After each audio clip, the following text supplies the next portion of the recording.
Hello friends, आज हम बात करेंगे पीपीएफ डॉक्यूमेंट्स के ऊपर में। ठीक है, ये क्या है, बंडल ऑफ डॉक्यूमेंट्स होते हैं, कई सारे डॉक्यूमेंट इसमें इंक्लूड होते हैं। ठीक है, इसको हम क्या कहते हैं, जो पीपीएफ होता है वो क्या होता है, प्रोडक्शन पार्ट अप्रूवल प्रोसेस होता है। तो आज हम जानेंगे ये होता क्या है पीपीएफ। ठीक है, और इसके बाद जानेंगे ये रिक्वायर्ड क्यों है। ओके, फिर जानेंगे how many documents included in PPF, जो कि मैंने कहा बंडल ऑफ डॉक्यूमेंट्स है, तो कितने सारे डॉक्यूमेंट्स मिल करके होते हैं और वो कौन से डॉक्यूमेंट्स होते हैं जो पीपीएफ में इंक्लूड होते हैं।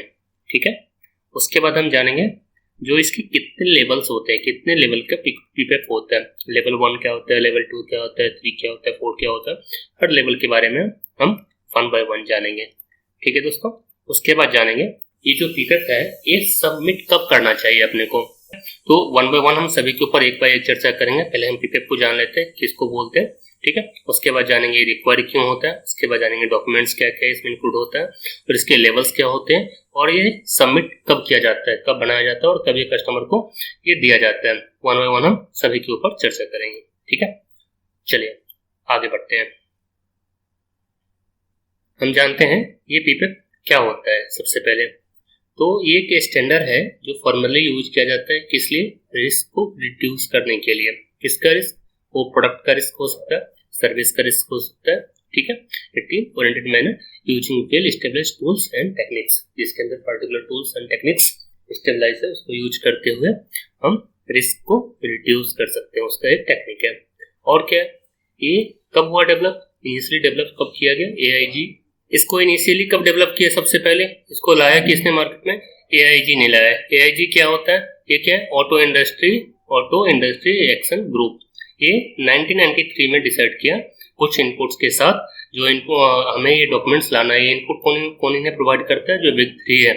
ये बिग 3 किसको हम बोलते हैं, इसमें 3 कंपनियां आती है, फोर्ड है, क्रिस्टलर एंड जनरल मोटर है। इन तीनों कंपनियों ने रिकमेंड करके एक ऐसा सिस्टम तैयार किया, ठीक है, जो हमें एक रिस्क को रिड्यूस करने में हेल्प करता है। ओके, और अभी जो हमारा है एआईजी का, तो 4th एडिशन जो है हमारा सबसे लेटेस्ट है। ठीक है, ये कब आया था, जून 2006 में। उसके बाद से इसका लेटेस्ट रिवीजन 5 भी आने वाला है, लेकिन अभी तक जो हम मोस्ट ऑफ द कंपनी काम कर रही है वो 4th एडिशन पे ही काम कर रही है। ठीक है, और क्या, ये पीपीएफ जो है हमारे पार्टिकुलर एक इंडस्ट्री के लिए है, ये बियॉन्ड हर इंडस्ट्री में यूज होता है। ऑटोमोटिव जितनी कंपनियां हैं सब जगह इसका क्या है, इस्तेमाल किया जाता है। ओके, तो ये एक कंपलसरी एक डॉक्यूमेंट्स ही हो गया। अगर आपको कोई पार्ट डेवलप करना है, सबमिट करना है, तो आपको पीपीएफ डॉक्यूमेंट्स कस्टमर को देना ही पड़ेगा। ओके, आगे जानते हैं हम ये जो पीपीएफ है ये रिक्वायर्ड क्यों है। ठीक है, तो हम क्यों इसकी जरूरत पड़ गई इसको लाने का। ऑलरेडी बहुत सारे डॉक्यूमेंट्स थे, फिर भी पीपीएफ लाने की जरूरत क्यों पड़ी।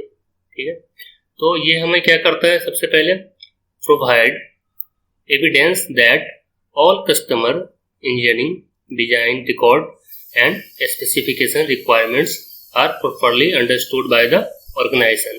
मतलब क्या कह रहा है, ये हमें क्या क्या प्रोवाइड करता है, provide evidence that all customer engineering design records. ये हमें एविडेंस प्रोवाइड करता है जिसमें कस्टमर का जो इंजीनियरिंग डिजाइन रिकॉर्ड रहता है वो पूरा उसमें मेंशन रहता है। ठीक है, उनके सारे रिक्वायरमेंट्स उसमें प्रॉपर्ली डाला हुआ रहता है और वो अंडरस्टूड ऑर्गेनाइजेशन को है कि नहीं ये वो प्रोवाइड करता है। ठीक है, और क्या कहता है ये, और ये बताता है to demonstrate that the manufacturing process has the potential to produce product that consistently meets all requirements during an actual production run at the quoted production rate। Means PPF में सिर्फ डॉक्यूमेंट्स ही नहीं होता है, ये हमारे कस्टमर को ये भी कंफर्म करना होता है, जो भी उन्होंने हमें रेट कंफर्म किया है, कोटेड रेट जो भी पार्ट का उन्होंने सबमिट किया, उस रेट के ऊपर हमें एक्चुअल प्रोडक्शन रन लेना है, प्रोडक्शन ट्रायल करके देखना है। प्रोडक्शन ट्रायल से हमने उस पर ले लिया, उनकी सारी रिक्वायरमेंट्स को हमें मीट करना है।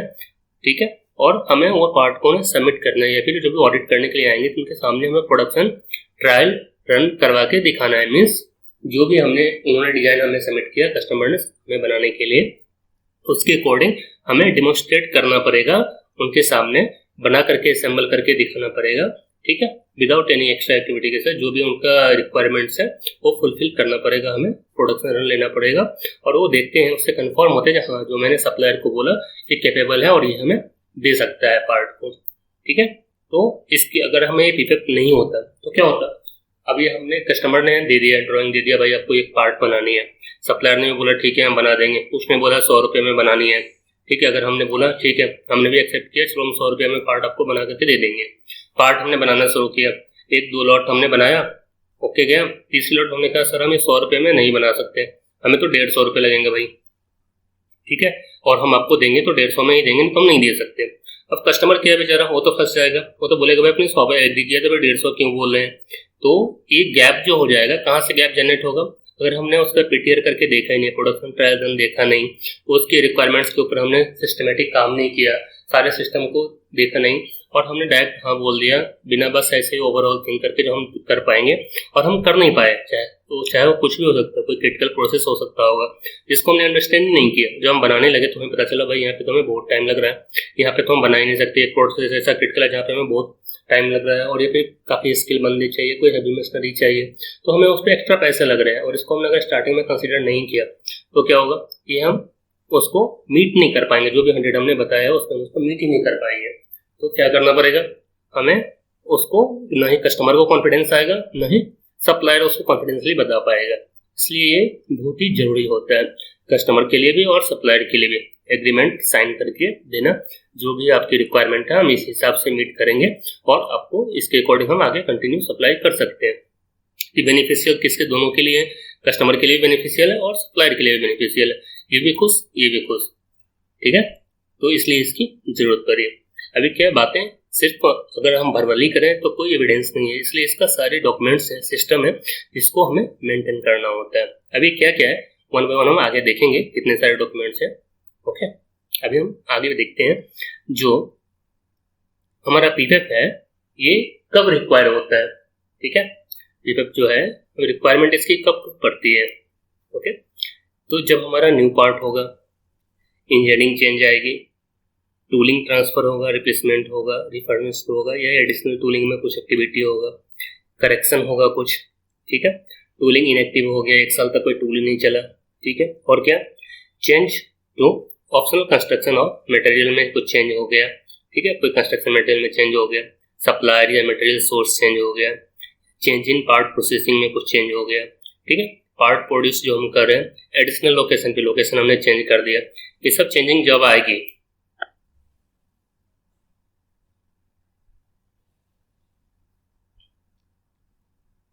ठीक है, पार्ट प्रोड्यूस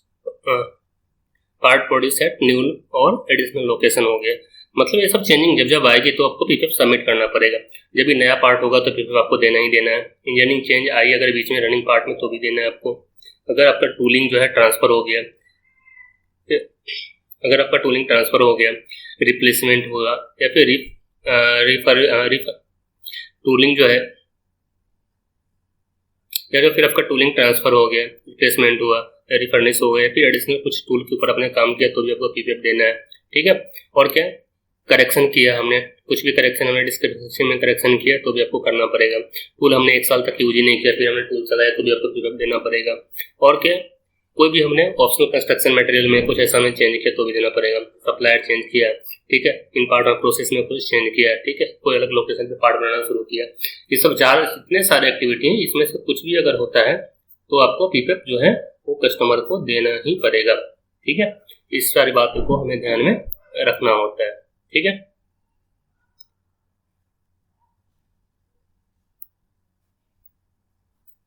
तो हम जानते हैं ये पीपीएफ है, इसके बेनिफिट्स क्या है। ठीक है, ये पीपीएफ हम सबमिट करते हैं, इसके बेनिफिट्स क्या है, help to maintain the design integrity को मेंटेन करने में हेल्प करता है और इशू को अर्ली आइडेंटिफाई एंड उसका रिजोल्यूशन प्रदान करता है। अगर कोई भी प्रॉब्लम आने वाली है इन फ्यूचर में, अगर हमने उसका ट्रायल लिया है पहले, हमें पहले पता चल जाएगा ये दिक्कतें ये पार्ट बनाने में हो सकती है।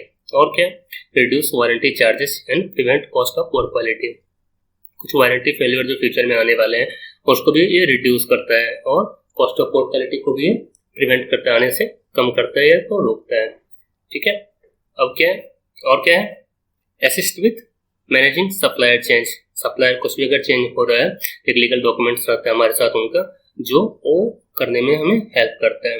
प्रिवेंट्स यूज ऑफ अनएप्रोप्रिएट और नॉन कन्फर्मिंग पार्ट्स, कोई भी ऐसा पार्ट है जो अनएप्रोप्रिएट है, नॉन कन्फर्मिंग है, उसको भी होने से वो रोकता है। और identify supplier that need more development, supplier अगर हम ऑडिट करेंगे तो हम सप्लायर का बहुत सारे ड्रॉबैक भी पता कर सकते हैं, कहाँ कहाँ उनकी कमियां हैं, जिसको ड्रॉबैक को ये करने में हेल्प करता है। ठीक है, कहाँ कहाँ हमें आ गया हेल्प इसकी, मटेरियल डिजाइन इंटीग्रिटी में इम्प्रूव करता है, इशू को आइडेंटिफाई करता है अर्ली स्टेज पे, वारंटी को रिड्यूस करेगा, कॉस्ट ऑफ पोर क्वालिटी जो है उसको ये कम करेगा, और क्या सप्लायर को मैनेज करने में हेल्प करता है, और क्या करता है प्रिवेंट करता है अनएप्रोप्रिएट नॉन कन्फर्मिंग पार्ट्स को बढ़ने से। ठीक है, और क्या identify supplier that need more development, supplier को ऐसा है जिसको डेवलपमेंट की और जरूरत है, ये सारे को वन बाय वन ये हेल्प करता है। ये सब हमारे कुछ पीपीएफ के बेनिफिट्स है।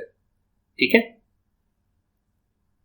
अब हम जानते हैं ऑफिशियल पीपीएफ की जो है रिक्वायरमेंट्स क्या क्या है, कौन से लीगल डॉक्यूमेंट्स हैं जो इनके ऑफिशियल मतलब इनका मैनुअल कहता है, वो वन बाय वन हम ओवरव्यू एक बार देख लेते हैं। ठीक है, तो डिजाइन रिकॉर्ड्स आया आपका, ठीक है, ऑथराइज इंजीनियरिंग चेंज डॉक्यूमेंट्स जिसको हम बोलते हैं सो हो गया, कस्टमर इंजीनियरिंग अप्रूवल हो गया, और क्या डिजाइन डीएफएमई अगर पार्ट में इंक्लूड है तो वो भी आएगा, पीएफडी आएगा, process flow diagram, process failure mode and defect analysis PFME आएगा। ठीक है, कंट्रोल प्लान आएगा, एमएसए होगा, और डायमेंशनल रिजल्ट्स होंगे उसकी, रिकॉर्ड मटेरियल परफॉर्मेंस का टेस्ट रिपोर्ट होगा, इनिशियल प्रोसेस स्टडी होगी, क्वालिफाइड लेबोरेटरी का डॉक्यूमेंटेशन होगा, अपीयरेंस अप्रूवल हो गया, सैंपल प्रोडक्शन हो गया, मास्टर सैंपल हो गया, चेकिंग एड्स हो गए, कस्टमर स्पेसिफिक रिक्वायरमेंट्स हो गई। ठीक है, पार्ट सबमिशन वारंट जो है पीएसडब्ल्यू जिसको बोलते हैं सो हो गया, ये सारी चीजें आपको आएगी। तो अब आप देखेंगे जितने सारे डॉक्यूमेंट्स हैं, 18 डॉक्यूमेंट्स हैं, इस सारे डॉक्यूमेंट्स हम वन बाय वन इसका डिटेल वीडियो बनाएंगे तो आपको समझने में और आसानी हो जाएगी। तो ओवरऑल समझ लेते हैं डिजाइन रिकॉर्ड्स क्या हो गया, आपका कस्टमर की ड्राइंग हो गई, या ड्राइंग के अंदर भी कुछ सब ड्राइंग के पार्ट्स हैं, तो सारा रिकॉर्ड आपका डिजाइन रिकॉर्ड हो गया। ठीक है, ऑथराइज इंजीनियरिंग चेंज क्या हो गया, एशियन जो भी होता है, अगर पार्ट रनिंग पार्ट में कोई चेंजिंग आई है तो उसको एशियन फॉलो किया जाता है, तो एशियन डॉक्यूमेंट्स अगर कुछ है तो उसको भी लगाना पड़ेगा। और इंजीनियरिंग अप्रूवल जो है वो आपको अगर कोई हुई है उसमें, तो इंजीनियरिंग अप्रूवल कस्टमर का इंजीनियरिंग अप्रूवल भी आपको डॉक्यूमेंट्स लगानी पड़ेगी। डीएफएमई अगर हुई है पार्ट में, design failure mode and defect analysis अगर उसमें कुछ चेंज आई है, अगर एप्लीकेबल है तो आपको ये भी लगाना पड़ेगा। पीएफडी भी आपको लगाना पड़ेगा, और जो भी प्रोसेस पे आप काम कर रहे हैं, प्रोसेस फ्लो डायग्राम क्या है, इसका ऑलरेडी डिटेल वीडियो हमने बना रखा है, आप चेक कर सकते हैं हमारे लिंक में जा करके। ठीक है, और क्या पीएफएमई भी आपको सबमिट करना पड़ेगा, जो भी प्रोसेस का आप जो भी प्रोसेस में पार्ट बना रहे हैं उसका। ठीक है, कंट्रोल प्लान आपको सबमिट करना पड़ेगा, एमएसए स्टडी करनी पड़ेगी इंस्ट्रूमेंट का, और डायमेंशनल रिजल्ट सबमिट करना पड़ेगा जिसको हम लेआउट इंस्पेक्शन वगैरह कहते हैं। और क्या मटेरियल का जो भी टेस्ट सर्टिफिकेट्स है वो आपको देने पड़ेंगे, इनिशियल प्रोसेस स्टडी आपको करके देना पड़ेगा। ठीक है, तो हमारा प्रोसेस कैपेबल है कि नहीं है, कोई थर्ड पार्टी टेस्ट अगर एप्लीकेबल है तो भी आपको प्रोवाइड करना पड़ेगा। अगर कोई अपीयरेंस वाली पार्ट है जहाँ पे उसका कलर वगैरह ज़्यादा इंपॉर्टेंट है, कोई विजुअल पार्ट्स है, तो आपको ये भी रिपोर्ट सबमिट करनी पड़ेगी। ठीक है, और क्या सैंपल प्रोडक्शन पार्ट, उसका पार्ट का सैंपल बना के सबमिट करना पड़ेगा, मास्टर सैंपल दिखाना पड़ेगा, अगर कस्टमर मांगता है तो उन्हें भी सबमिट करना पड़ेगा, चेकिंग एड्स हम क्या क्या यूज कर रहे हैं मेजरमेंट के लिए वो आपको बतानी पड़ेगी। ठीक है, कस्टमर स्पेसिफिक रिक्वायरमेंट अगर कुछ है तो उसको भी हमें फॉलो करना पड़ेगा। और क्या पार्ट सबमिशन वारंटी, सबसे लास्ट में हमें ये भी देना पड़ेगा जो हमने आपको पार्ट सबमिट किया है उसका डॉक्यूमेंट्स। ठीक है, अभी हम एक जो है ये सारे तो हमने देख लिया, एक हम इंडेक्स भी देख लेते हैं, जो पीपीएफ का इंडेक्स होता कैसे है। ओके, उससे थोड़ी और आपको क्लियरिटी मिल जाएगी। और वैसे इसके बाद नेक्स्ट वीडियो में मैं वन बाय वन सारे का एक डिटेल वीडियो बना दूंगा, जिसमें आपको ये सारे डॉक्यूमेंट समझ में आ जाएंगे, ये कैसे बनता है, क्या होता है, ठीक है, इसको कैसे अपडेट किया जाता है, और कस्टमर के लिए क्या रिक्वायरमेंट्स होती है और क्या नहीं होती है। तो मैं आपको ले चलता हूँ एक इंडेक्स पे इसके। ठीक है, हेलो फ्रेंड्स, अभी जैसा मैंने कहा आपको इंडेक्स जो होता है पीपीएफ का, ये पहला डॉक्यूमेंट्स होता है, इसको हम सबसे स्टार्टिंग में लगाते हैं पीपीएफ फाइल के ऊपर में। इसमें क्या क्या इंक्लूड होता है, एक तरह से पूरा जितने डॉक्यूमेंट्स है उसके समरी इसमें होते हैं। सबसे पहले क्या आ जाएगा, जो वेंडर है हमारा, मतलब जो वेंडर है जो सबमिट कर रहा है, ठीक है, उसका यहाँ पे नाम आ जाएगा। ठीक है, उसके बाद क्या आ जाएगा, कंपोनेंट्स असेंबली जो भी हम यूज कर रहे हैं उसका नाम आ जाएगा। कोई भी आप पार्ट दे रहे हैं, आप नट बोल्ट अगर सप्लाई कर रहे हैं, यहाँ पे उसका नाम आ जाएगा क्या, जो भी आपका नट हमने सप्लाई किया, बोल्ट सप्लाई किया, जो भी पार्ट है XYZ जो भी पार्ट है हमारा, उसका नाम आ जाएगा। फिर इसका नंबर आ जाएगा, जो भी ड्राइंग नंबर होगा जो उसका, वो नंबर यहाँ पे आ जाएगा। ECN अगर कुछ हुआ है इसमें तो उसका ECN का नंबर आ जाएगा। और पीपीएफ का आपका डॉक्यूमेंट नंबर है, ये आपका जो कंपनी का अपना डॉक्यूमेंट्स होगा पीपीएफ का, उसका इस पे नंबर आ जाएगा। फिर क्या है, डेट आपने कब सबमिट किया। उसके बाद क्या है, प्रोडक्शन अप्रूवल के लिए आप दे रहे हैं, कैंटीन अप्रूवल के लिए दे रहे हैं, किसके लिए दे रहे हैं उसका डिटेल यहाँ पे आपको डालना पड़ेगा। ये स्नो में जिसके लिए एप्लीकेबल होगा सब डालना पड़ेगा। फिर क्या है, ये वहीं पे उसका कंटेंट है आपके फॉर्मेट में बना हुआ, ये कब कब आपको देना है, ठीक है। न्यू वेंडर कंडीशन के टाइम में आप दे रहे हैं, इंजीनियरिंग चेंज के टाइम में दे रहे हैं, आइटम सबमिट कर रहे हैं उसके लिए दे रहे हैं, ठीक है। न्यू पार्ट जो production from new modified tool को टूल चेंज करके बना रहे हैं उसका चेंज इन सोर्स सब कॉन्ट्रैक्ट पार्ट सप्लायर में अगर आपने चेंज किया तब दे रहे हैं क्या, कब दे रहे हैं, टूलिंग में दे रहे हैं चेंज हुआ है तब है, या ऑप्शनल मटेरियल कुछ चेंज हुआ है तब हुआ। ये सारे में से कौन सा एप्लीकेबल है उसको टिक मार दें, ठीक है। उसके बाद जैसा कि मैंने कहा था लेवल्स क्या होता है, ये लेवल के बारे में यहाँ पे देखो अब डिटेल में दिखा रहा है। ये क्या क्या कह रहे हैं आपको, पहला लेवल क्या कहते हैं, जो सबसे फर्स्ट लेवल है, सबसे फर्स्ट लेवल के देखेंगे तो क्या कह रहे हैं, वारंटी ओनली, मतलब सॉरी ये पहला लेवल क्या कह रहे हैं आपको, वारंट ओनली मीन्स क्या है, and for designated appearance items and appearance approval report submitted to the customer। मतलब आपको कोई भी डॉक्यूमेंट्स नहीं देना है कस्टमर को, सिर्फ और सिर्फ पीएसडब्ल्यू आप सबमिट कर दो और बोल दो कस्टमर आपको एग्री कर देगा, लेवल 1 का मेरे पास डॉक्यूमेंट आ गया। अगर वो आपसे ये मांगता है तो हमने सिर्फ सैंपल और पीएसडब्ल्यू सबमिट कर दिया, पार्ट सबमिशन वारंट दे दिया, हो गया काम खत्म है, उसको लेवल 1 बोलते हैं। दूसरे लेवल पे क्या होता है, warrant with product sample and limited supporting data submitted to the customer। ये क्या क्या है इसमें, आपको वारंट पीएसडब्ल्यू भी देना है, उसके साथ साथ आपको सैंपल भी देना है।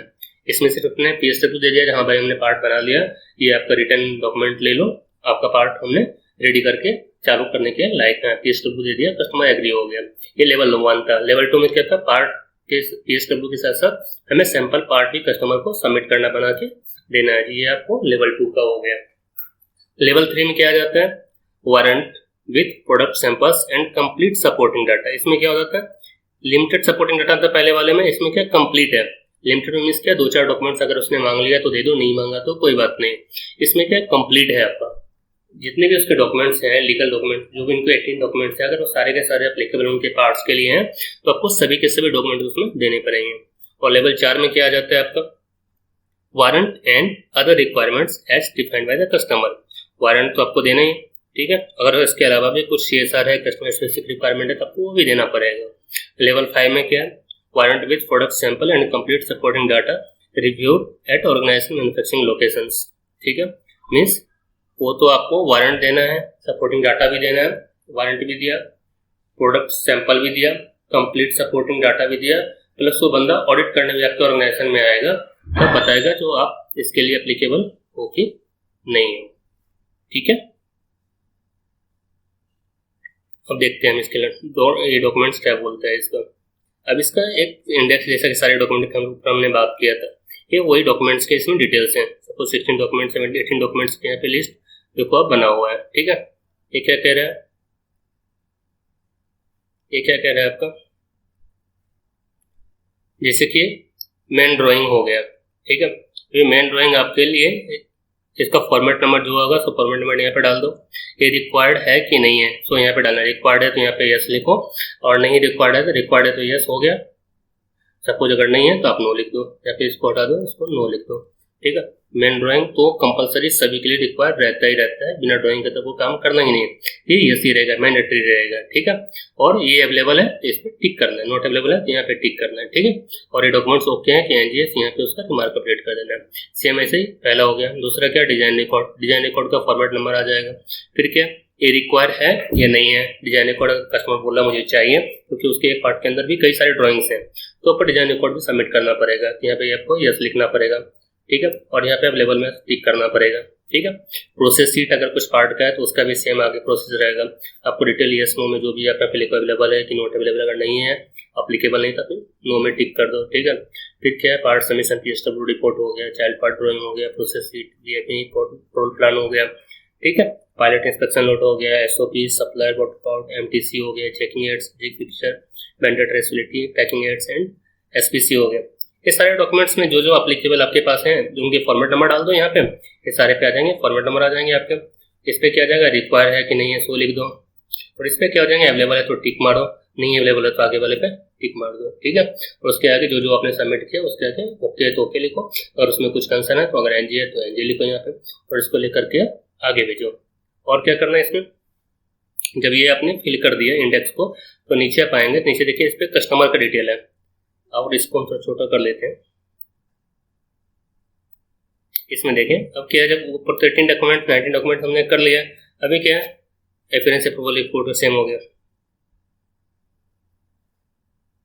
अभी तो सारे डॉक्यूमेंट का हमने देख लिया, अभी क्या है कस्टमर सैंपल का है, मतलब ये क्या कह रहा है कस्टमर जो सैंपल क्वालिटी है वो आगे नीचे इसको फिल करेगा, जो आपने सैंपल सबमिट किया है क्वालिटी स्टैंडर्ड चेकशीट जो है, सैंपल इंस्पेक्शन रिपोर्ट होगा, टूलिंग प्रोसेस, ये कस्टमर के साइड से बंदा जो है क्वालिटी का ये तीनों को वेरीफाई करेगा और उसका डिटेल यहाँ पे आगे लिखेगा, उसको अपडेट करेगा। उसके बाद एक कस्टमर का टू बी कंप्लीटेड बिफोर, इसमें ये साइन करना है, जब ये सारा काम होने से पहले क्वालिटी का बंदा साइन करेगा, सोर्सिंग का साइन करेगा, वेंडर का बंदा साइन करेगा, ये तीनों हो जाएगा। उसके बाद वो अपना रिमार्क अपडेट करेगा, अगर ऑडिट करने के लिए आना है तो ऑडिट करके अपडेट करेगा, अगर वो डॉक्यूमेंट से ही सेटिस्फाइड है तो बोल देगा चलो ठीक है आपने जो पीपीएफ डॉक्यूमेंट और सैंपल जो सबमिट किया है वो एक्सेप्टेड है भाई, अगर नहीं एक्सेप्टेड है या फिर एक्सेप्टेड है प्लस कुछ इंप्रूवमेंट के साथ अगर आप इम्प्रूव करोगे तो ही एक्सेप्ट होगा, कंडीशनली अगर किया तो सेकंड पे टिक करेगा, अगर बोलेगा नहीं आपने जो भी सबमिट किया वो एक्सेप्टेड नहीं है रिजेक्ट है तो वो इस पे टिक कर देगा, तो आपको फिर से सारा काम करके देना पड़ेगा, और डिटेल कुछ रहेगा तो एक्शन नीचे आपको सबमिट करने पड़ेंगे, ठीक है। उसके बाद क्या हो जाएगा, सारा कुछ हो गया तो वेरीफाई किसने किया इसको उसका साइन आ जाएगा, अप्रूव किसने किया उसका साइन हो जाएगा, सैंपल की पर्सन कौन है उसका साइन आ जाएगा, क्वालिटी डेट का साइन आएगा, ठीक है। सिग्नेचर डेट के साथ इसको भर करके ये कंप्लीट करना है। तो ये जो है आपका एक डॉक्यूमेंट्स ही कह सकते हो, इसको इंडेक्स है आपका पीपीएफ का जो आप सबमिट कर रहे हैं, ठीक है। ठीक है दोस्तों, ये सारे डॉक्यूमेंट्स के ऊपर जो है one by one detail video लाऊंगा, आप सारी वीडियो को जरूर देखें और ये आसान भाषा में समझ लें पीपीएफ होता क्या है। ये कुछ भी नहीं है, बस कुछ कॉम्बिनेशन ऑफ डॉक्यूमेंट्स हैं जो कस्टमर की रिक्वायरमेंट्स हमें उन्हें सबमिट करना पड़ता है, ठीक है। अगर इसमें आपको कहीं समझने में कोई डाउट्स है, कोई क्वेश्चन है तो आप मुझे बता सकते हैं, मैं उसका जरूर जवाब दूंगा। अगर ये वीडियो आपको अच्छा लगा तो इसे लाइक करें, दोस्तों के साथ शेयर करें और हमारे चैनल को सब्सक्राइब करें, ठीक है दोस्तों। जय हिंद, धन्यवाद।